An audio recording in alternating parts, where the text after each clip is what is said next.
Alright guys, welcome to week 8 of functional anatomy. Today we're going to be looking at the ankle, the foot and the gait cycle as well. So like what we've been doing in our previous tutes, we're going to take our base knowledge that we already know from structural anatomy and building on that, looking a little bit deeper at some of the structures on the distal end of our leg, at the ankle and the foot. We're going to talk about some of the biomechanics of the gait cycle as well, and then do an interesting movement analysis on the gait cycle as well today. So let's start off by firstly going over what we actually already know about our ankle, foot and gait, and then we can build on that as we talk over it. So firstly, let's talk about the bones. Now we know at the distal end of our limb we have the tibia here, so tibia bone comes and sits and meets at the talus. So this forms our ankle joint here, the meeting between the tibia and the talus. Now we're missing the fibula. The fibula would be running down this side of the tibia bone, because remember that the fibula is on the lateral side of the leg. So the fibula would be here on the lateral side with that lateral malleolus, but we do not have that one here today. So looking at the tibia meeting that dome of the talus. So then we've got our tarsal bones. Now this bone here is the talus, like I said, and then the big one behind it is the calcaneus, creating that big heel bone on the back of our foot there, big strong bone of the tarsals. Then we have the navicular right in front of the talus bone. We have the three cuneiforms, so medial cuneiform, intermediate cuneiform, and lateral cuneiform, and then also the cuboid. Then next we have our metatarsals. So our metatarsals here, creating sort of the bulk of our midfoot area, and then our phalanges at the end. So proximal phalange, distal phalange of the big toe being the hallux. So proximal phalange of the hallux, distal phalange of the hallux, and then at the other digits we've got the proximal phalange, the middle phalange, and then the distal. So remember how the hallux only has two, whereas the rest all have the third middle phalange there as well. So that's our foot. Now, when we're looking at the bones of the foot, we can actually divide these into certain areas. So we've actually got a rear foot, a midfoot, and a forefoot as well. So the rear foot is made up of the talus and the calcaneus. So here's the calcaneus and the talus here. Now if I was to put my hand to cover it, there is our rear foot. Now be careful in that picture in your lab book, because it almost looks as though there's a line across the end of this dome of the talus. There is a little step down, so you can see it from this angle here. There's like a little step down from the dome of the talus to the front of the talus here, but it is still the same bone. So this part in front of it is still the same part of the talus. So just be aware of that in your lab books. It doesn't look super intuitive. So this is the rear foot.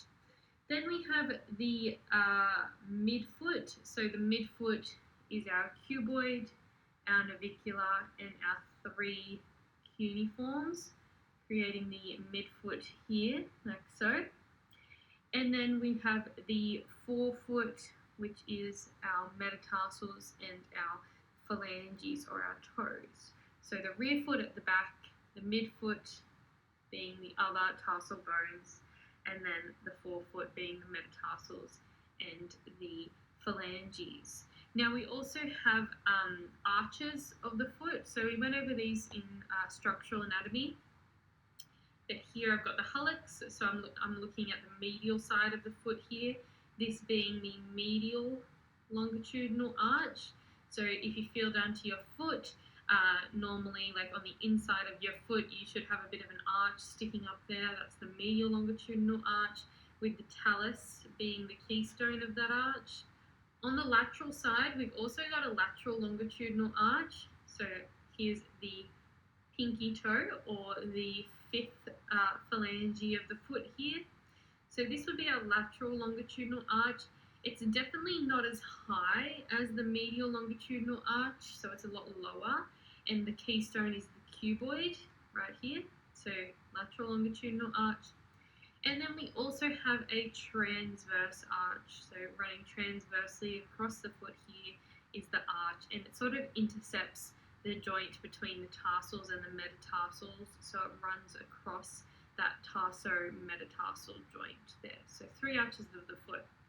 Now, you've probably heard of a friend or you or a family member saying, I've got really high arches of my feet, or someone saying, I've got really flat feet. Now, when people say that, they're normally referring to this medial longitudinal arch. This is the main arch of the foot, right? Medial longitudinal arch. So whenever you hear someone say that, normally they're talking about that medial longitudinal arch. Now, the arches are very, very important structures for shock absorption and load bearing at the foot. We're going to talk more about that in just a sec, but there's a way to tell if you have high or low arches, and you don't have to go to the athlete's foot to do it. You know, at the athlete's foot, there's those machines, and you stand on them, and it can tell you how much of your foot you put on the ground, how high your arches are, and so on. You can actually test it yourself at home, and I've got a little recording for you here of me testing my arches of my feet. So let's take a look. Now, to do this, you just need a piece of paper. You need to wet your foot, and then you just stand on the paper, and you can see that the imprint that your foot leaves on the paper. Now, you can see mine here. You can see that on the medial side of the foot, there's no water on the paper there. So I've got a good arch on this foot here, but you'll see with me, my feet are quite different from one another. So I did the right foot there. I'm going to show you what the left foot looks like now. And you can see how much surface area of that foot hits the paper and wets the paper. So if the paper is like fully wet, that probably means you have flat feet. If the paper is not wet at all, through the middle or through the medial side, that probably means you have high arches. So let's have a look at my left foot now, and already you can probably tell that there's a lot more water on that paper on the left foot. So if you compare the left to the right foot here, what we can see here is that my right foot, the arch is much higher. You can see that there's not as much water on the paper through the middle section of the foot there compared to the left. So my left foot is very flat. Now, rather than calling it high arches or flat feet, there's actually some proper terminology for these two presentations of the foot, and that's actually called pronated feet or supinated feet, and we're going to talk more about that a little bit later on.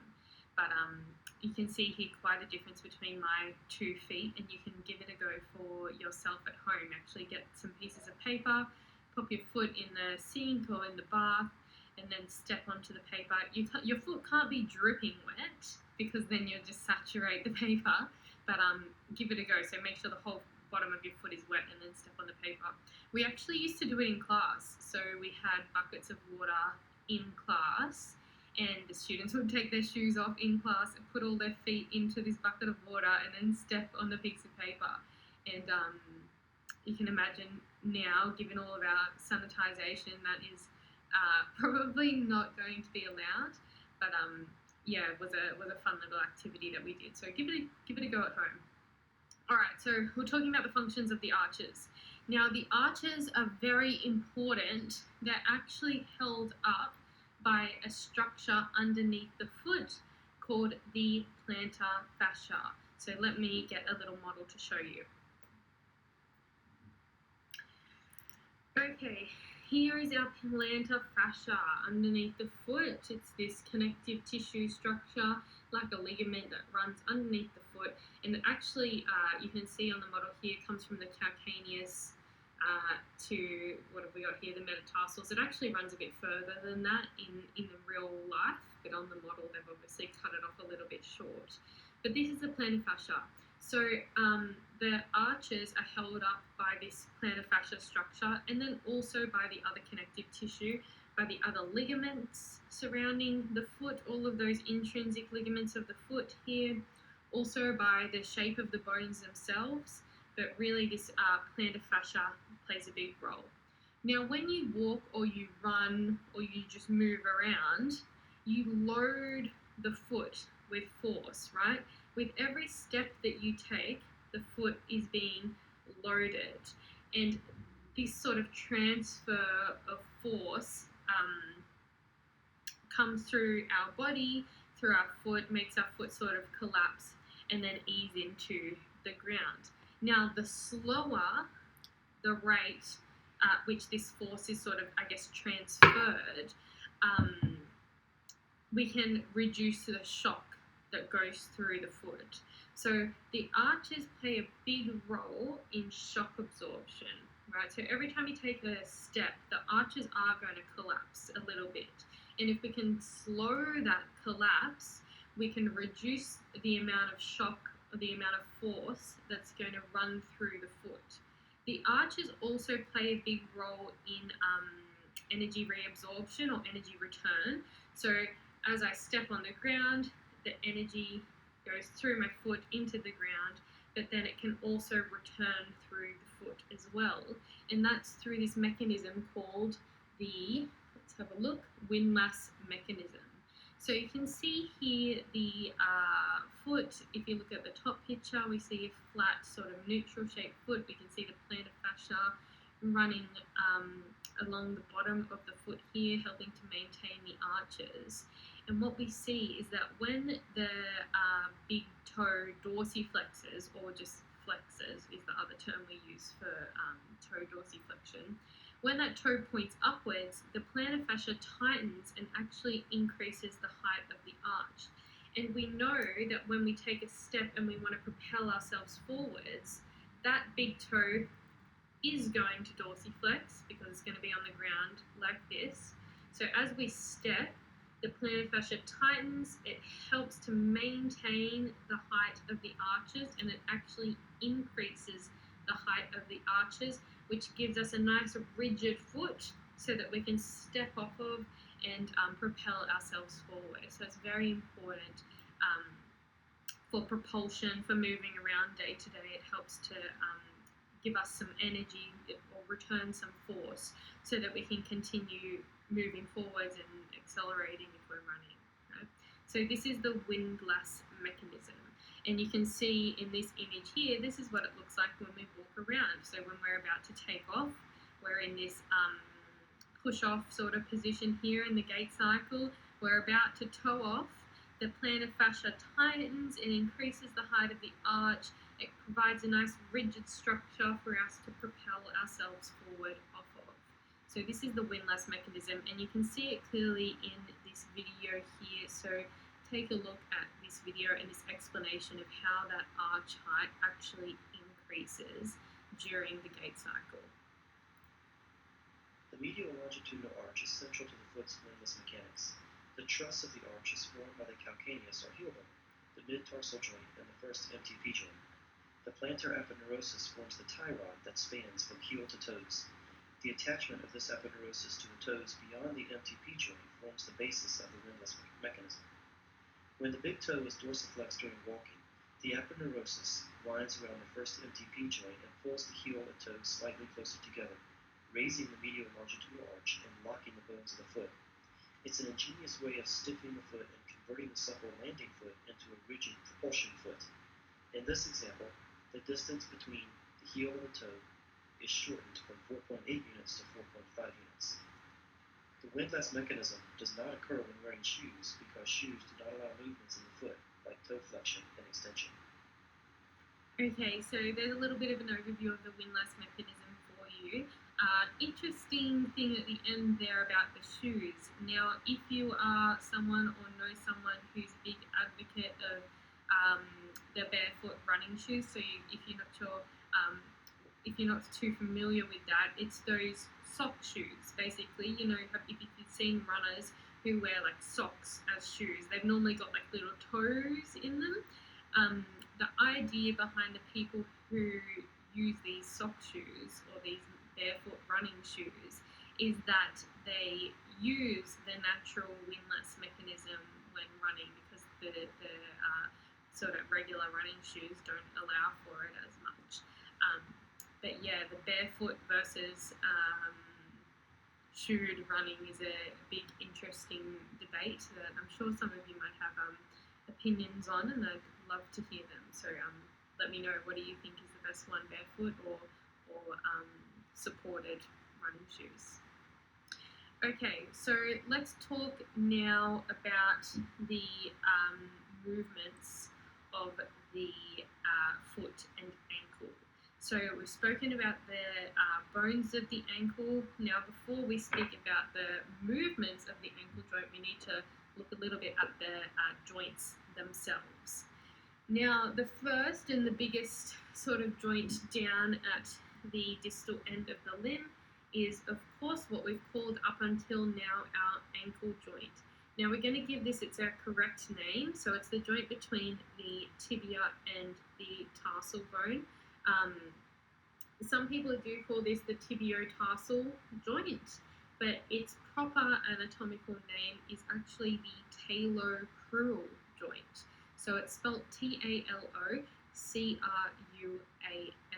so talocrural joint. And you might be thinking, why the hell is this ankle called the talocrural joint? The reason is, well, talo comes from talus, and crural is actually the name of like the lower limb, the lower part of the leg. So, you know, in our arm, this is called the brachii region, whereas in the lower leg, this is called the crural region. So talocrural joint down here.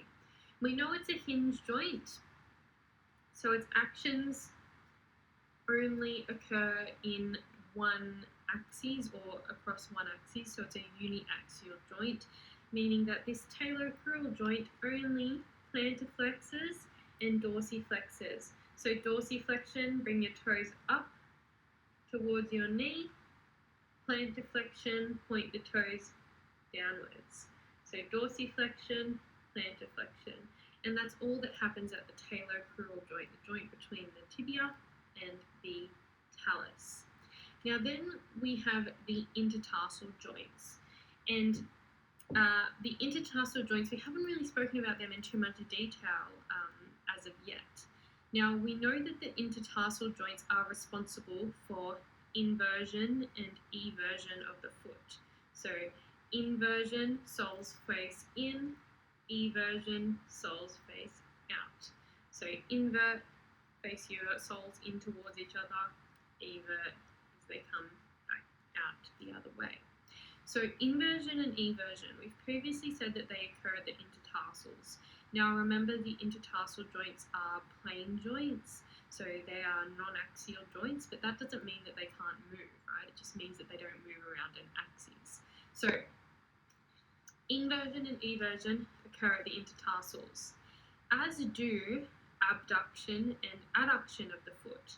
Now these are some new actions that we're seeing here. So inversion and eversion, we've heard of those ones before, but abduction and adduction, we haven't really heard about that. So abduction, if I've got my leg here with my tibia, abduction would be bringing that foot out to the lateral side, and adduction would be bringing that foot into the medial side. Now, something that you might not have thought about up until now is that the actions of the foot and the ankle work a little bit differently to the actions elsewhere in our body. So if we take plantarflexion and dorsiflexion as an example, first of all, elsewhere in the body, this would be called just normal flexion and extension, right? But at the ankle, it's plantarflexion and dorsiflexion. Same thing goes for inversion and eversion. So inversion and eversion at the ankle, elsewhere in the body, that really signifies our abduction and our adduction as well.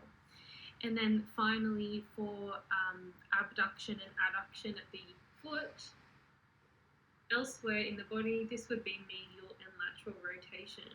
Now the reason that the foot has got these funny names for actions, or the reason that the names aren't the same as elsewhere in the body, is because the foot projects forwards off the limb, and this means that it gets different names. So because of the projection of the foot forwards, it's different to the rest of the parts of the body, so the terminology changes slightly. Alright, so where were we?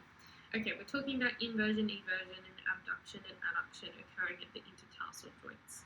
Now, there's two specific intertarsal joints where that actually occurs. It's the subtalar joint and the mid-tarsal joint. So the subtalar joint lies underneath the talus. So subtalar joint is underneath the talus. You can see it more clearly from the medial side here of the foot, subtalar joint, so between the talus and the calcaneus. Okay, and then we have the mid-tarsal joint. Now, the mid-tarsal joint is also sometimes called the transverse tarsal joint, and that's because it runs literally transversely across the rear foot. So it's basically the junction between the rear foot and the midfoot, and it actually includes quite a few different bones. So it's this line that travels down here, down, separating that rear from midfoot. So it's between the talus and the navicular, as well as between the calcaneus and the cuboid. So it's the whole line across the foot, and you can see it on the bottom of the foot here as well, the mid-tarsal joint or the transverse tarsal joint.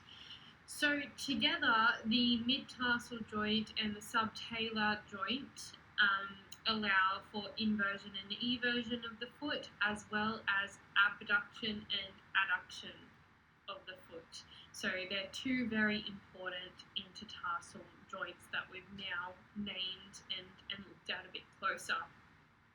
So in your lab book, you can see a couple of pictures now looking at a foot moving in a certain way, and you have to label these actions. So in the middle, we can see a neutral foot there, and then we can see the pictures, the foot's sort of turning upwards like so, and then the other way. So this is going to be inversion and eversion of the foot that we're looking at here.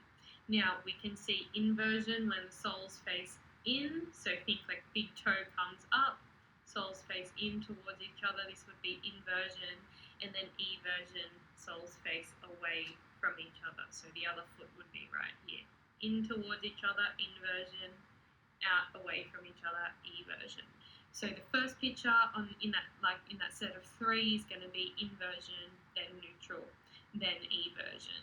And of course, we're asked which of these joints is responsible for the movement. Well, we've just learned that it's actually two intertarsal joints, being the mid-tarsal and the subtalar joints of the foot. Okay, very good. So let's move on now and have a closer look at pronation and supination of the foot. Now, you might have heard these terms before, particularly The medial if you're... longitudinal arch is central to the foot. Here we go, that's better. So particularly if you're someone who runs a lot, if you've worked at a shoe store, if you have anything to do with feet, perhaps you wear orthotics, you might have heard your podiatrist talk about this before. We've got pronation and supination at the forearm, right? We've heard about that before. At the foot, this is now completely different. It's got nothing to do with what we learn at the forearm. Now, pronation and supination of the foot literally pretty much refers to those high arches or flat feet. Excuse me. If you have flat feet, if you have low arches, you are probably pronated. So you have pronation happening at the foot. If you have high arches, we would call that supinated foot. So pronated is flat feet, supinated is high arches.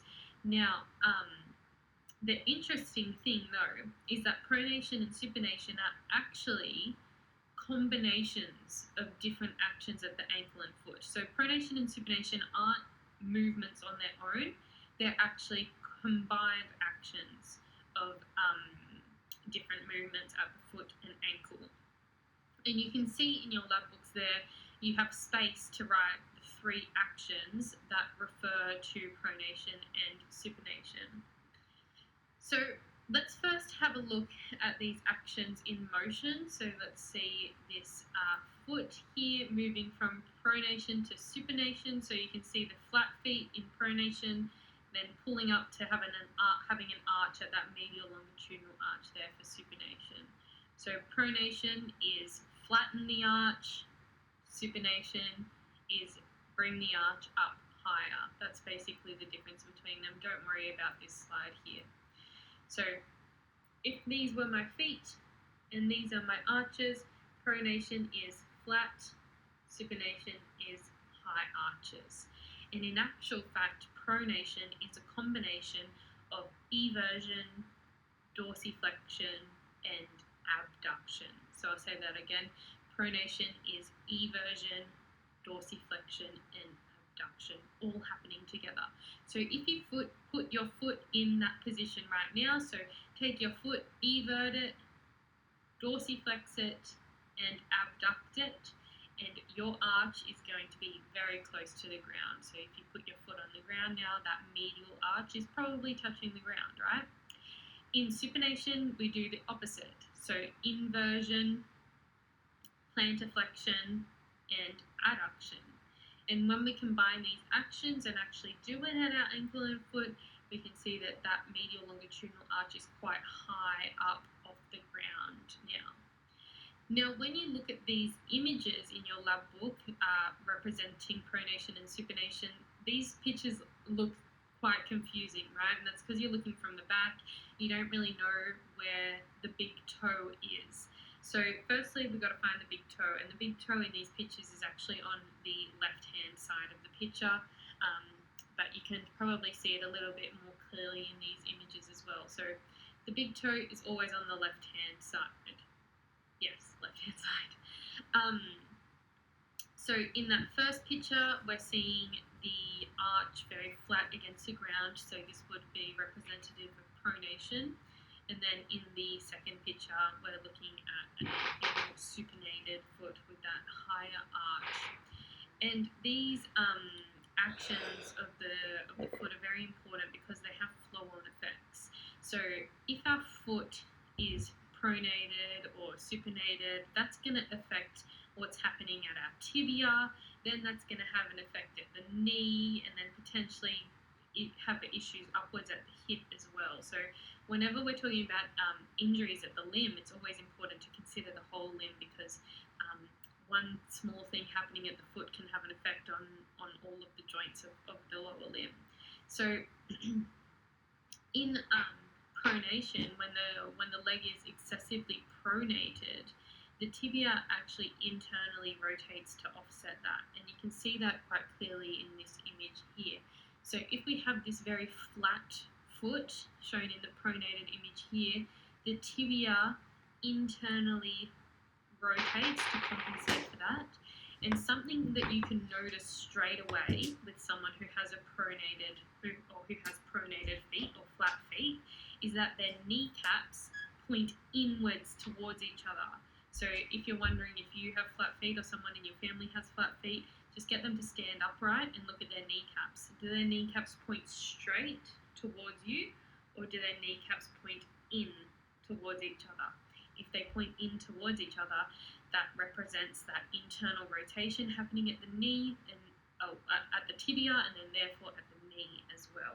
And this can cause issues at the knee if we have pronated feet and we're running without proper footwear or without orthotics. That can really have an issue there. That's something you guys might have if you've got pronated feet. You probably have orthotics in your running shoes, which give you that arch that you don't naturally have, and that help to straighten up your leg bones, your tibia, so there's not this stress going on at the knee. And it's actually for every 1 degree of pronation at the foot, you have 4 degrees of internal rotation of the tibia. So you can see there's a big flow-on effect there. So someone with these issues is going to have some problems if they start running around in Dunlop volleys. Okay, so this is pronation and supination of the foot. Now, the next thing we were going to do is a little biomechanical test of our ankles. And we were going to see how much range each of us has in dorsiflexion. And this is actually a very easy test for you to do at home. I have filmed myself and done it for you guys so you can see. But give this a go at home. It's a really fun little test. So, like I said, this knee to wall test measures our range of motion in dorsiflexion. So what you do is you get a nice flat wall and a ruler, and you set the ruler up on the ground just as I have here, and then you're going to line your toe up with the ruler and press your knee into the ground. Turn the sound off on this. So you're going to press your knee not into the ground, into the wall. So see, I line my toe up, I press my knee to the wall. I can do that easily, so I decide to move my toe back a little bit. So again, I touch the wall easily, I move my toe back. And then I'm going to keep moving my toe back until I can't reach the wall anymore. When I can't reach the wall, I'll move my toe in a little bit and try and find the furthest part or the furthest I can get away from the wall with still being able to reach my knee there. Now, the important thing is that, look, my heel hasn't risen off the ground. Okay, it might look like it's risen off the ground a little bit there, but I promise that's a shadow, okay? I didn't cheat. So the important thing when you're doing this is don't let your heel come up off the ground. The heel's got to be flat, right?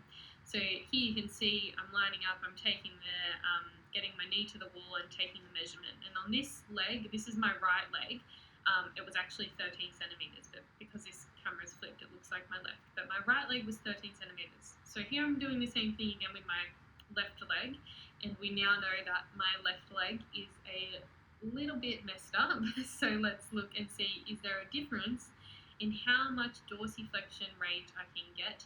And yes, there was. I could only get 11 centimeters on the left leg. So here, as I press into the wall, you can see we're measuring the range of the ankle in dorsiflexion right here, right? So give it a go, see what yours is. The normal range is about 10 to 12 centimeters. So luckily, even though my two legs are quite different, I normally have okay range at my ankles. But yeah, that left leg, it really gets me. But interesting thing, another genetic thing, is that Asian descent, so people of Asian descent, normally have very good ankle mobility. So if you are of Asian descent, let me know how you go. Let me see. Tell me if you do this test at home and you get a really outrageous number. Email me. I'm interested to know if we've got any very flexible ankles in our year group. Okay, so knee to wall test. You might have done this before in high school, but it is an interesting test you can do.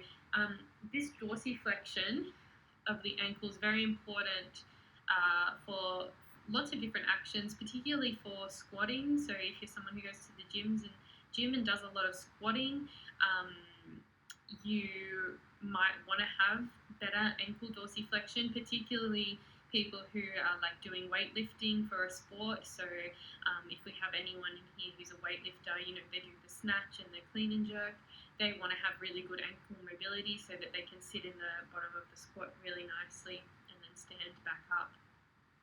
If you have terrible ankle mobility, like let's say you do this and you can only get 5-6 centimeters, that's totally fine. But something that you might want to try is next time you're at the gym or next time you're doing weights, is grab a little plate, like those little tiny gym plates, like the 1 kilo, 2 kilo things, and put it under your ankle, right? This allows you to get more range in dorsiflexion. So if you elevate your ankle slightly, then you're going to be able to get more range, and you might be able to get in a better squatting position if that's something that's bothered you. So that's why people do that. If you've seen someone at the gym, get a little weight and put it under their ankle so that they're sort of standing on a little step.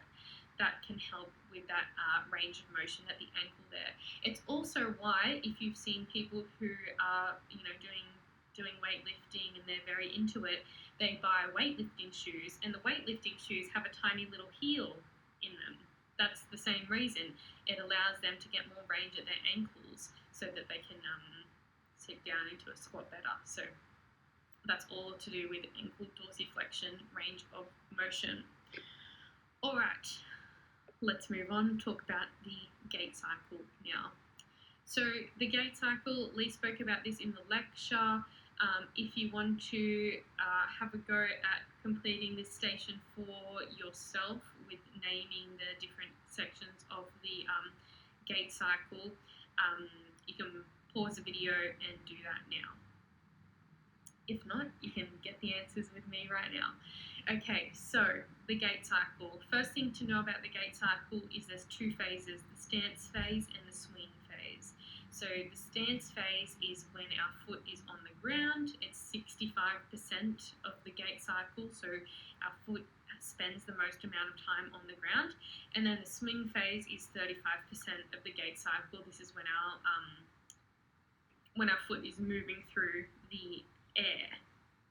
So looking at these different phases, we can see I've taken another video. You can see the different sections of the gait cycle. So the first part of the gait cycle is when our heel touches the ground. This is the beginning of the step. This is called heel strike. So we go from heel strike then into foot flat. So let's see how good I am at pressing play and pause in order for me to get this shot. Oh yeah, okay. Foot flat. So heel strike, then foot flat. This is all part of the stance phase.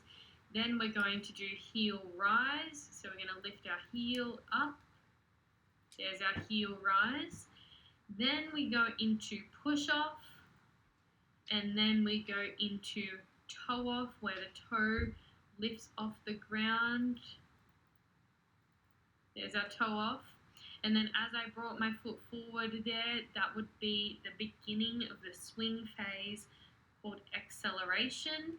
So I accelerate the foot forwards, then I go into toe clearance here. So I cleared the toe didn't drag on the ground. I lifted it up a little bit and cleared it. And then the final phase is de-acceleration. And then I'm going to hit back the heel on the ground again and go into heel strike to start the next gait cycle. So I'll just go over it again. It went heel strike, flat foot, heel rise, push off, toe off, acceleration, toe clearance, de-acceleration, and then back to heel strike. So there's our gait cycle there. Now, whilst we up until now we've spoken about pronation and supination as, I guess, sort of like negative things being like outside of the norm, they're actual normal movements, right? It's normal to have certain amounts of pronation and supination as we move through the gait cycle. So when we land, when our foot meets the ground and absorbs the shock, there's going to be some natural pronation occurring there. The foot is going to flatten slightly. However, it's the hope that that plantar fascia and the other structures of the foot that will allow it to absorb some shock as it does that. And then as we bring our foot back off the ground, the plantar fascia is going to perform this windlass mechanism to heighten the medial longitudinal arch, therefore creating some supination, some normal supination there during the propulsion phase of the gait cycle, which allows us to step forwards, which propels us forwards. Also important to note, in the gait cycle we have to differentiate between a step and a stride. So remember, a step is from one foot to the other. So then a stride is 1 foot cycle. So a step is from left foot to right foot. A stride is from left foot to left foot, right? So a stride is normally always double the length of a step there. Now, the next thing that we're going to look at today is talking about the different muscles that are working in different parts of the gait cycle. So let's have a look at this first question. Well, it's not actually the first question, sorry. It's the first question to do with, I guess, movement analysis of the gait cycle. But we're asked what's the role of the quadriceps and hamstrings at the knee during the swing phase of the gait cycle, right? So we're asked to reference concentric and eccentric contractions here. So the swing phase of the gait cycle. Let's talk about this first. So we have acceleration to toe clearance, and then we have toe clearance to deceleration, right? Those are our phases of the swing. So we've got the acceleration to the toe clearance, and then the toe clearance to the deceleration. If we wanted to put our swing part of the gait cycle into phases, those would be the two, right? So something that we spoke about in the previous video when we did the intro to movement analysis was that an acceleration is a concentric contraction and a deceleration is an eccentric contraction, right? And that's very important for what we're going to talk about right now. When we accelerate the limb forwards through the swing phase of the gait cycle, there's going to be a concentric contraction, right? That term acceleration already tells me. So from acceleration to toe clearance, the contraction there is concentric. Then from toe clearance to deceleration, so we're deaccelerating now, this is going to be an eccentric contraction. I'm slowing the limb down so that it can hit the ground and I can take my next step. Now, we need to think about the action. What's actually happening at the knee joint during the swing phase? And during the swing phase, the knee joint is actually extending. So there's extension of the knee joint during the swing phase of the gait cycle. If in phase 1, so from acceleration to toe clearance, the knee is extending, and we said it's concentric, that means it's the knee extensors that are going to be working to pull us through this first phase of the gait cycle, of the swing of the gait cycle. So it will be our quadriceps that are working. So our quadriceps are contracting concentrically as we accelerate our limb forwards. Then in phase 2, from toe clearance to deceleration, the knee is still extending. So it's going from bent to straight as we hit the ground. So the knee is still extending, but the contraction type is eccentric. So it's actually going to be our knee flexors, which are contracting eccentrically. So in the second part of the gait cycle, it's the hamstrings that are lengthening eccentrically to slow us down, to deaccelerate the force that we've produced at the quadriceps to pull us forwards. That then the hamstrings are going to turn on and stop us from accelerating. They're going to slow us down and allow us to take that next step. So that's what's happening at the knee joint during this swing phase of the gait cycle, right? So the quadriceps are working concentrically to accelerate us forwards. Then the hamstrings work eccentrically to slow the limb down and allow us to plant the foot to take the next step. Okay, so that's sort of like a mini movement analysis we've just done in our heads there for the knee in the swing phase of the gait cycle.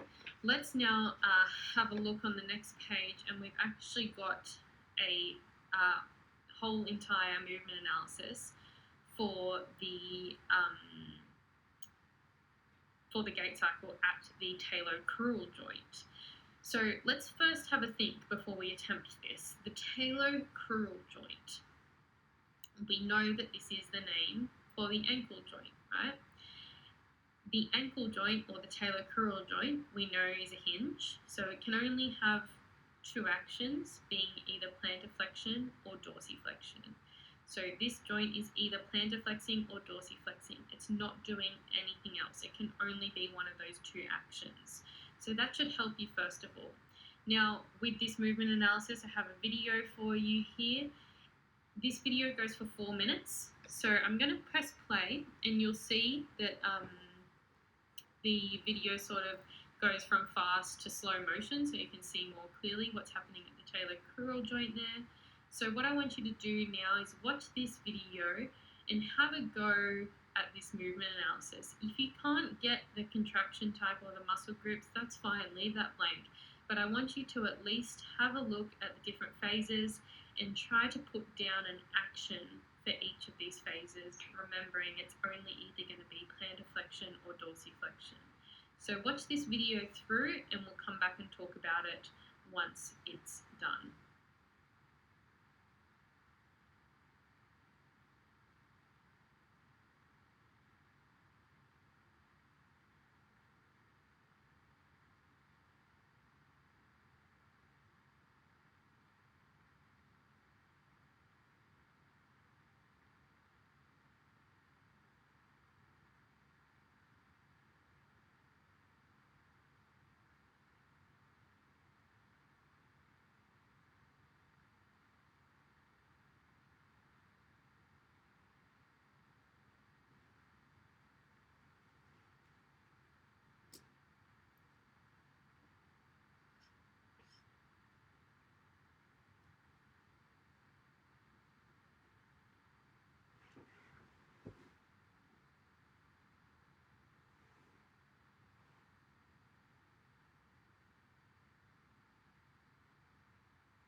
Okay guys, welcome back. So hopefully you got something down for that movement analysis. I know it's a little bit different to some of the ones that we've done up until now, and it might have required a little bit more, I guess, thought.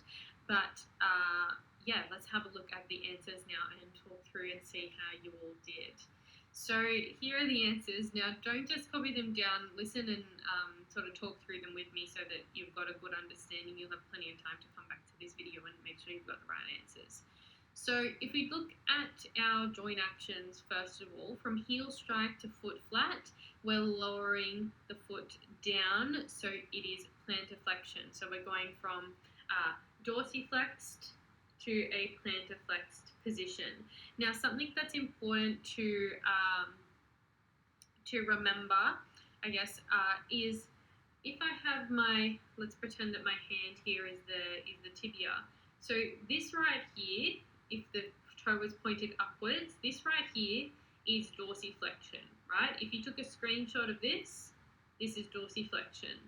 Now, if you look at this angle right here, this foot is also in dorsiflexion, right? It's tilted upwards, toes pointing up, right? So a snapshot of this would also be dorsiflexion. But it's important to remember that if I'm moving from here to here, that the ankle has actually plantarflexed, right? Even though this is dorsiflexion, this is dorsiflexion, the movement is through plantarflexion, so pointing the toe downwards. So that's an important concept to remember. In phase 2, from the push off to the toe off, again we're standing more on our tippy toes, so again being plantarflexion. From phase 3, from acceleration to toe clearance, so we need to lift our toe up to clear the floor. So this is dorsiflexion, and then it maintains the same position, so dorsiflexion from toe clearance to deceleration.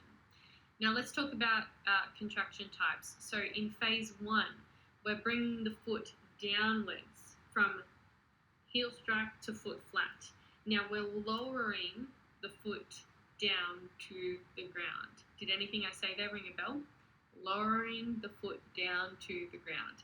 It's an eccentric contraction. We're lowering, right, the foot down. So if it's plantarflexion, eccentric, that means it's going to be the dorsiflexors, which are lowering us down to the ground, being the tibialis anterior, actually working there. For phase 2, we said the action was plantarflexion, so from toe off, from push off to toe off, we're sort of lifting our foot upwards, so lifting, concentric, so it's going to be our plantarflexors working there, our big calf muscles, the gastrocnemius and the soleus being the agonists of plantarflexion.